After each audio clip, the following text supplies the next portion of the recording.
Urte berriarekin batera edukiz gainezka dator musika zuzenean telebista saioan. Eraun musika egitasmoa ezagutuko dugu gaurkoan, eta horretarako Asier Beramendirekin bildu gara argitaratu berri duen iraultza diskoa ezagutzeko. Hitz bitan atalean Xabier Aldaz gonbidatu dugu, kaotiko taldeko bateria jotzailea. Honekin guztiarekin batera, musika albisteak eta asteburuko agenda txikia.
Spoiler, lapurtutakoa ez dute sekula itzuliko, ondoriorik ez duela jakin badakitelako. Spoiler, eszeptizismoa indartzen duen umorea, baino ez da onartuko eta orduan bai irri egin dena.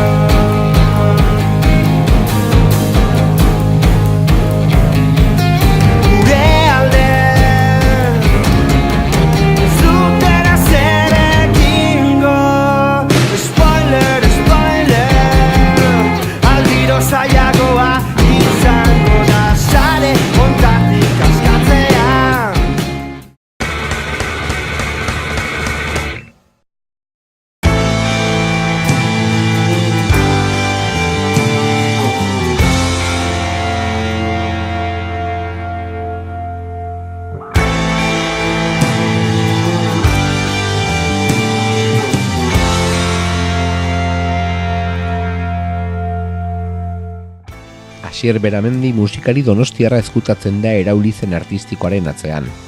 Irautze izena darama argitaratu duen iraupen luzeko lehen diskoak, non musikalki moldaere ezberdineko doinuetan sakontzen duen. Berarekin elkartu gara egitasmoaren iragana oraina eta geroa ezagutzeko. Aitakiro zauditu nahi zinduan,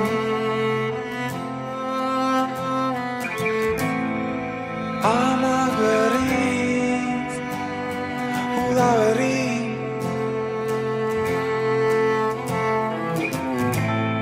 paseo eta plazo berriak.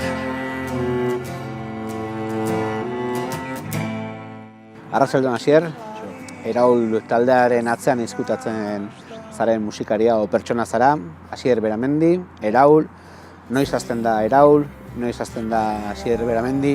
Asier Beramendi suposatzen 15 urterekin, kuadrillako hainbat lagunekin Desfaz taldean, Añorgako gaztetxean eta letamanen jo genula, eta kitxo.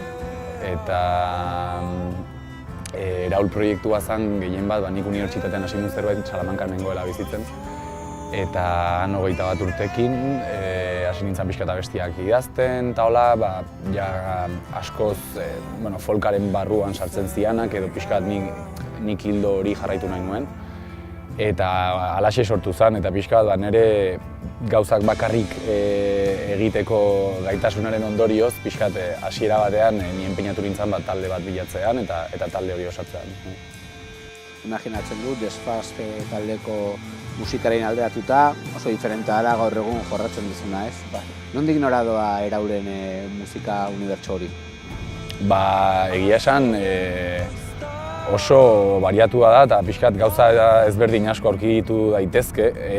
Niri asko gustatzen zaizkit batez ere esango nuke Micah P. Hinsonekin pixkat obsesionatu nintzala garai hortan, Dotterrekin ere gertatu zait pare bat urte beranduago, Selasu abeslariarekin, pixkat beste estilo batean dagoela, baina bere ahotsa izugarri gustatzen zait.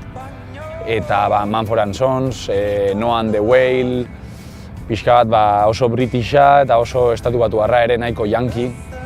The Lumineers, ez da gehiegi gustatzen zaidan talde bat orain, baina garai hartan pixkat oinarritu nintzala, edo asko entzuten ditun, egia esan. Nagusiki bakarlariak aipatu duzu? Suposatzen, ahotsari ematen dio dela garrantzi asko eta ahotsak sentiarazten didan horri, eta ez da nahita izan. Duela 2 urte ezagutu zintugun batzuk, argitaratu zenuen disko txiki batekin, 3 kantu etortzen ziren, eta orain argitaratu berri duzun Irautzan, 3 kantu berreskuratzen dituzu, eta beste 8rekin sortzen da zure estudioko lehen lan luzea, Irautza izenpean. 3 kanta horiek berriz ere grabatzea pixka bat argi ikusi genuen, alde batetik koherentzia nahi genulako eta baita ere maketatxoa grabatu genunean, ez ginen nik enekan ideiarik nola grabatu nahi nuen diska edo 3 kanta horiek nola grabatu nahi nituen. Eta pixka taldekideok ere ez genekan argi, ez ginen nia ezagutzen eta ez genekan argi ze estilotan nahi genuen oinarritu, nondik jo nahi genuen, ez? Eta pixka bat pare bat urte beranduago Aritzarregirekin grabatu behar genunean oso argi genekan zer egin nahi genuen, nola nahi genuen sonatzea eta horregatik. Eta Iraultza diska, egia esan iraultza emozional bat izan nahi du, emantzipazio pertsonal bat edo empoderamendu bat nola baitekoa, eta pixka bat lehen esan dedanaren aria jarraituz gauzak bakarrik egiteko gai izan, ez? Eta pixkat hortik dator. Zentzu hortan, esan behar dut, adibidez, izena Julen Idigorasen eta Garaziren insistentziari esker izan dela azkenean hori, Iraultza. Eta hasieran ez zitzaigun, niri ez zitzaidan asko gustatzen, eta pixkat iruditzen zait konotazio asko ditula, eta horrek hori ez zait gehiegi gustatzen, baina borobila iruditzen zitzaidan.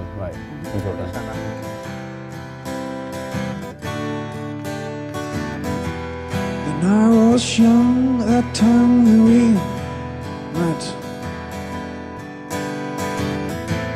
and you bent down and started to tie your shoelaces. So that's when I approached from your side. Hori esan behar nintzen, igual Iraultza mota asko dago, hemen Euskal Herrian igual identifikatzen dugu igual egoera konkretu batzukin.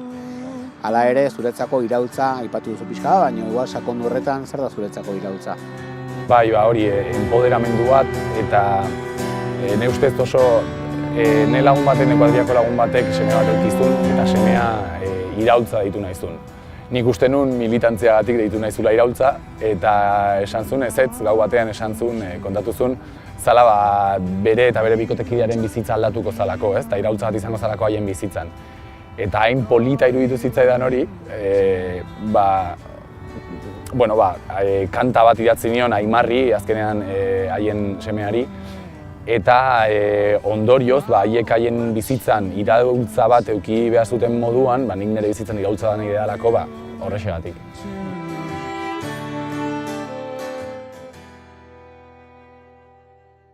Ongi.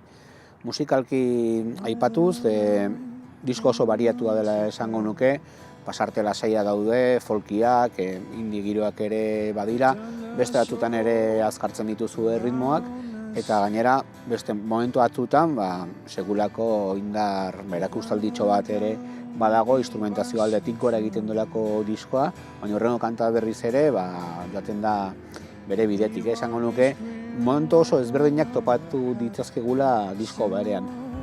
Bai, iruditzen zait pixkat naturalki atera dela, oso eklektikoa iruditzen zait eta gustatzen zaitala izatea. Egia esan kantak idazterakoan konturatzen naiz kanta batetik bestera distantzia asko dagoela eta bere garaian asko pentsatu nuen honen inguruan, baina konturatu naiz denborakin, gustatzen zait, iruditzen zait kualitate bat izan daitekeela eta kontrastez betea dago, kontraesanez baita ere, eta ni horrelakoa naiz, horrelakoa izan naiz azken urte hauetan, eta naturalki atera da, baita ere estilo ezberdinak nahasten saiatu geralako edo instrumento ezberdinak bai. Diskoan instrumentalizazio asko dago, badaude gitarrak, bajua, bateria, rock talde baten formato mitikoa, baina gero ere jamona badaude, biolinak, txeloak, ukeleleak, gauze instrumentu pila daude eta esango nuke agian horiek direla igual lehen aipatu ditugun musika intentsitate horien errudun nagusiak, ez? Bai. Egia esan oso pozik eta harro nago eta iruditzen zait diska grabatu dugun seirok oso harro gaudela emaitzakin eta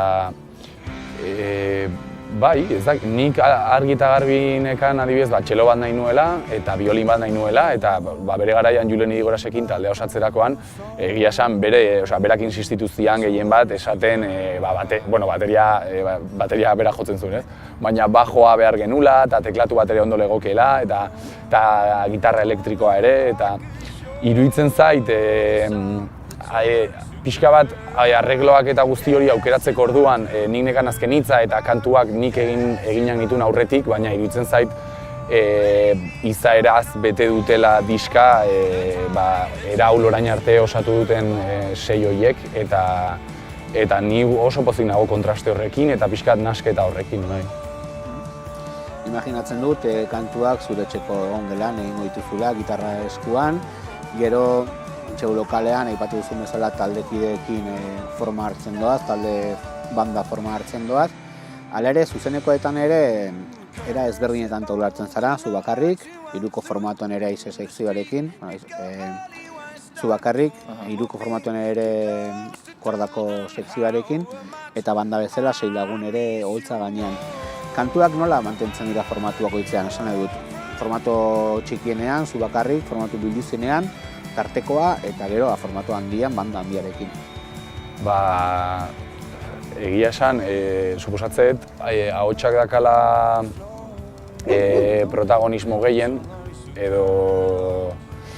edo bai, nik kantak idazterako orduan, ahotsa eta gitarraren arteko nasketa horren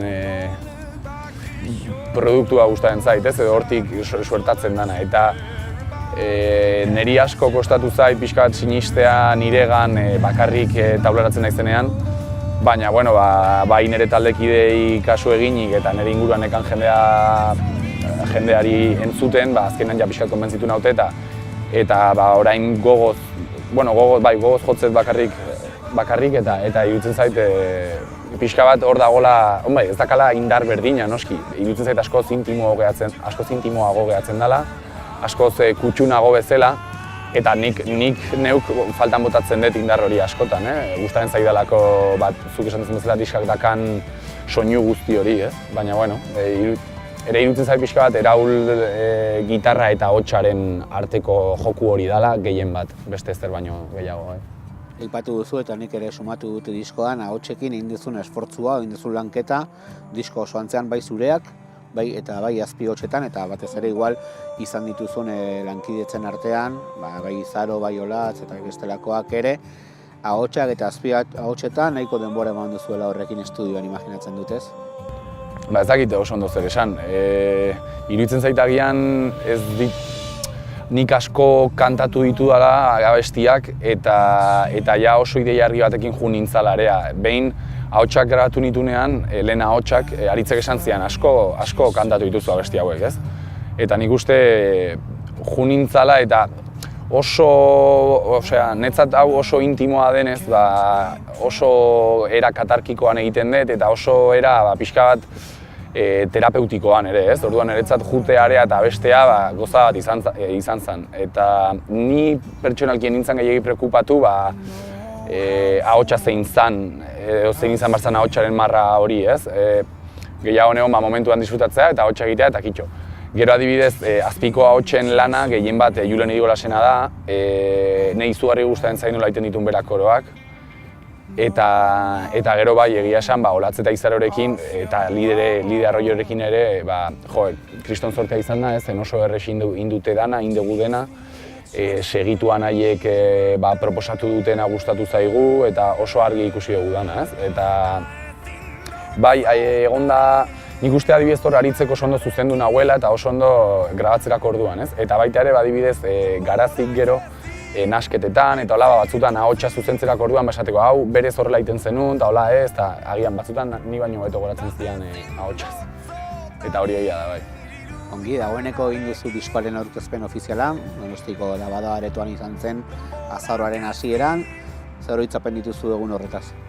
Oso onak. Kriston autoestima eta maitasun eta energia txutea izan zen, eta oso gau polita benetan. Laburra, ez? Hainbeste denbora generaman gau horren zai, eta pixka bat urduri eta gogotxu, ia urte bat generaman jo gabe, eta oso ondo atera zen gauzatxoak egon zian beti bezala, baina azkenean denborarekin, aurrekoan Borjarekin hitz egiten nuen, gitarra jolearekin, eta berak esaten zuen, azken finean, ondo ateratzea edo gaizki ateratzea ez dela ze moduz jo dezun bakarrik, ez? Baizik eta nola konektatu dezun entzulegoarekin, ze muz sentituztea zu estenatokian, zenbateraino desahogatu zean, ez? Eta pixkat hori. Eta zentzu hortan ezin hobea izan zen. Bueno, orain diskoa kalean dago, usten dut aste batzuk, hilabete pare bat izango dituzula orain lasaitasuna, berriz ere bueltan etortzeko disko berrien aurkezpeneakin, formatu ezberdin batean, arituko zara, kontatu pixka bat horri. Momentuz, ari naiz pixka bat taldea berre egiten nolabait. Hirukote formatuan hirukote formatuan mugitzen nahi geha. Txeloa Maria Bustosekin txeloan, Borja Antonekin gitarra elektrikoa eta biolina jotzen, eta gero ni neu. Eta bakarka ere jotzeko gogo asko ditut, eta hori esan dezun bezala pare bat hilabete orain hartuko ditugu prestatzeko dana, diskan tramite guztiak eta dana egiteko, eta papeleo guzti hori, ez? Eta asmoa bai da otsaila aldera edola, kontzertutxo batzuk jotzea, baina pixkat era natural batean eta hori indar berritu barria. Ederki hasier, ni ustez, kontzertutan ikusiko gara, bai formatu txikian, bai ertainean eta banda dagoenean, hor ere, eta ezagutuko dugu unean uneko eraulen moldaera hori, ez? Musika ona bada, formatu txikian defendatzen da eta formatu handian ere. Eskertzen da, mi esker. Mi esker zuri.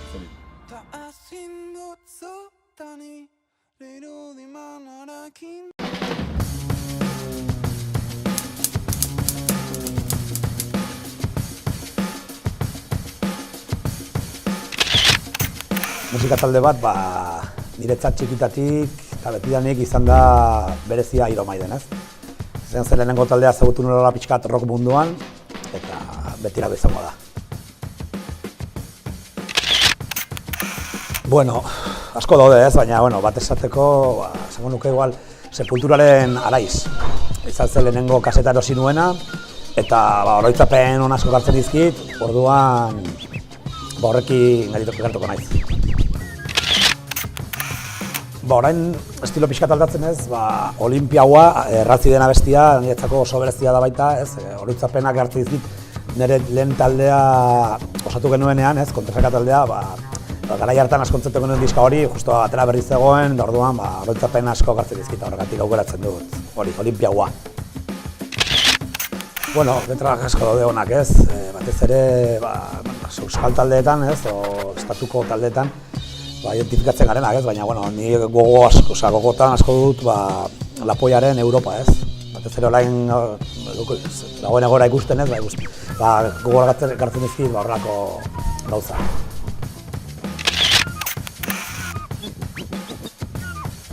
Bueno, referente bat, asko ditut, ez. Azkenean, gaztea edo txikia zerenean, fijatzen zela, pilo batean, ez. Euskal Herrian, kriston baterion pila daude, eta egon dira, ez. Eta handik kanpo baita ere, baina, bueno, niretzat oso referentea izan dena beti izan da Paulillo, ez? Etxaiak taldeko Paulillo, niretzako bereziena igual. Ez dakit, gehien bat, bueno, bai dakit, gehien bat, plataforma digitaletan, ez? Viniloak eta ditut, baina ez dut ohitura ja erosteko viniloa, zati ez dut tokadiskoa, orduan, bueno, saiatzen naiz, disko eta CD originalak erosten, hori bai, baina gehien bat plataforma digitaletan. Bueno, areto nago de Euskal Herrian, ez, baina gehien bat disfrutatu duan gehiena egon da Bergarako Jam aretoa, ez. Hanen ikusi izan ditut talde pilo bat, eta beti gogoan ditut momentu haiek, ez. Zen sala ez zen salda erraldoi bat, baina bueno, ikusteko posizio guztietatik ondo ikusten zen, eta soinu aldetik ere oso esentea zen, ez, horregatik, gustora sentitzen naizen sala bat hori da. Bueno, zen, esan da. Talde hori zaila da, ez. Azkenean, momentu bakoitzak bere kontzertu bat ditu eta bere historiak, ez. Baina ni gehien harritu ninduena izan zen garai batean, Metallica, ez. Metallica Donostiako belodromoan ikusi nituen lehenengo aldiz, ni 14 urte nituela eta horrelak 14 urtekin eta horrelako montaia ikustea, baina izan zen, larre hostia, ez. Gero ikusi ditut, beste batzuk igual gehiago iritsi nagoena, baina horrekin edizkonen. Bai, bueno, kasetea ez du gogoan ziur zintzen, baina viniloa goratzen ez oso ondo izan zela Iron Maidenen Power Grave diska, ez. Atera zen, ni erosi nuen pixka bat hola begi itxiekin, ez, nakien oso ziur nola izango zen, baina, bueno, erosi nuen, eta izan zen oso ona. Bai, azkeneko erosi duena izan da Coque Esparreren azkeneko diska, Forever. Finish.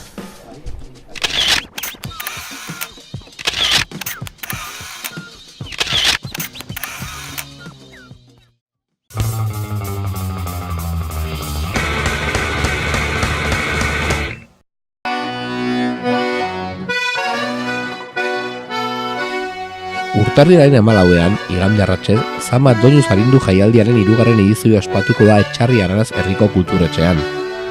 Azken urteetan egin bezala, 2 saio eskainiko dira. Lehena, arratseko 5 eta bigarrena 7 8 izanen dira gertokira igoko diren musika proposamenak. Ekimena sarek antolatzen du, eta lortzen diren etekin guztiak dispertsuak eragiten duen gastuei aurre egiteko erabiliko dira. Hauxe parte hartzaileen zerrenda. Aimar Arejita eta Alex Sardibe, Niko Etxart, Peti, Irati Lasa eta Lagunak, Ines Osinaga, Mikel Urdangarin, Kutsi Romero eta Ekiza. Aspaldiko partez, Ines Osinaga taula gainean ikusteko aukera izango da.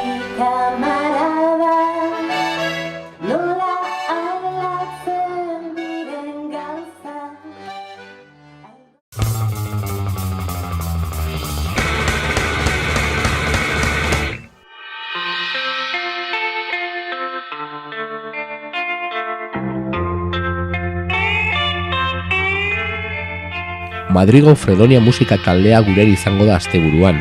Ostiral gauez Gasteizko Geldorado aretoan ariko dira, eta egun bat geroago Bilboko kafe antzokian joko dute. Emanaldi hauetan Shinobi disko bikoitza aurkeztuko dute, labetik atera duten azken lana. Musikalki soula eta funka uztartzen dituzte zuzeneko bizietan.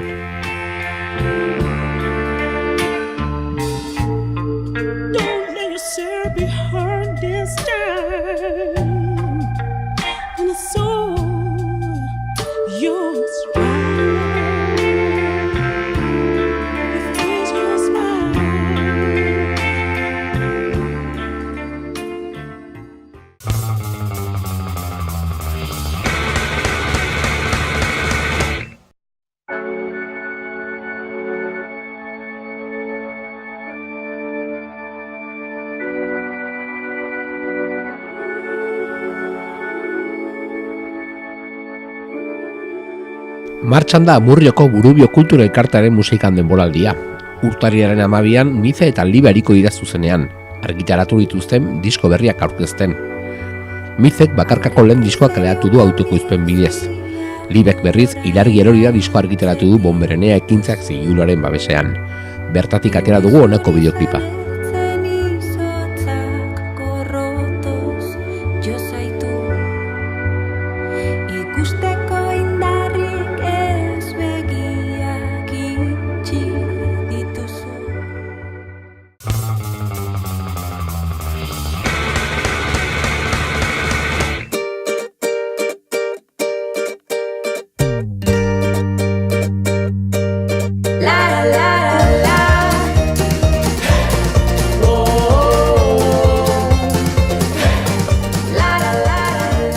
Asteburu bero izango du Nogen talde donostiarrak.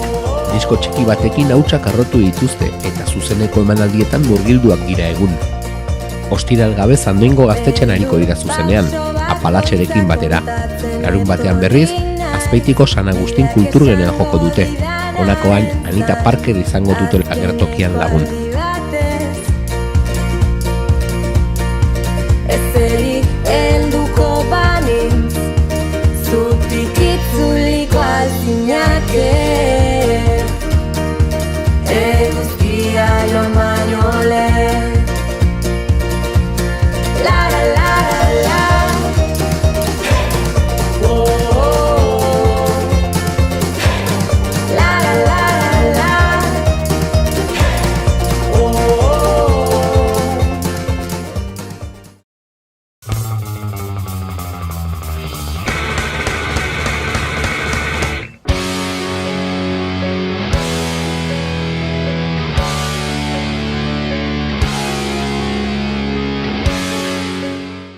The Fridas Crew eta Bultz taldeak indarrak batu dituzte euren disko berriak aurkezteko. Bi taldeek 10 emanaldi eskainiko dituzte abendutik apirila bitartean. Bira Azpeitian abiatu zuten abenduan eta datozen asteetan Amurru, Donostia, Altsasua, Anoeta, Arrasate eta Iruña bisitatuko dituzte. Urtarriaren 12an Elorriko Gaztetxean joko dute. The Fridas Crew taldea iritsiko da bideoklipa jarri du sarean, non Bultz taldeko Xaguk hartzen duen partea hotxetan.